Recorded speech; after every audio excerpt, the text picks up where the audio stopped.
So I want to tell you a story, and it's a true story, but it hasn't happened yet. It'll start at 4 o'clock tomorrow morning. Man gets up like he does every morning, goes to the freezer, gets a Costco muffin, puts it in the microwave for 50 seconds, makes a cup and a half of coffee, then he goes to the back door to start his day. And when he opens that door, he might be greeted by 1,000,000 stars. Or maybe the snow is going to hit him in the face. Maybe there's wind, maybe there's rain, maybe it's just 10 below zero. Doesn't really matter, he goes out anyway. And as he walks along and goes by his first pen of cows, he's going to look at them and hope that he doesn't find one curled up in the corner and doesn't want to get up. Or that he has a new calf that only made it halfway into the world. And as he starts his tractor, he hopes that that noise he hears isn't anything important because it's just not in the budget this year for major repair or a new piece of equipment. And as he goes along with his other chores, sometime before the sun comes up, he's going to stop. And he's going to look around and look up, and he's going to say, does anybody know I'm out here? Does anybody really care? A few months ago, we elected a president.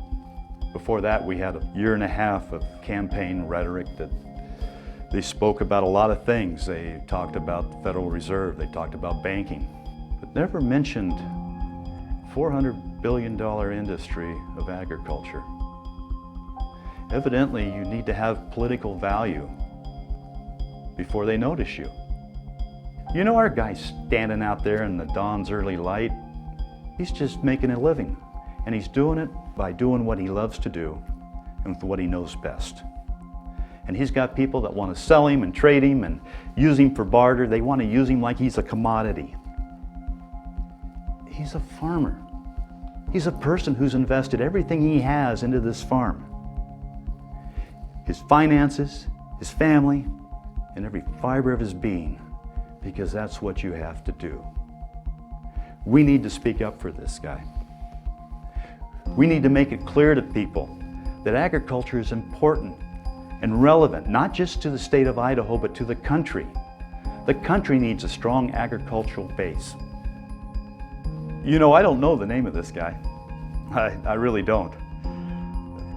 I know where he lives. He lives in Ashton, in Firth, in Burley, in Kimberly. He lives in Glens Ferry, in Caldwell, and Greenleaf. He lives in Genesee, and Nez Perce, Moscow, and Sandpoint. We need to speak up for him because he is us.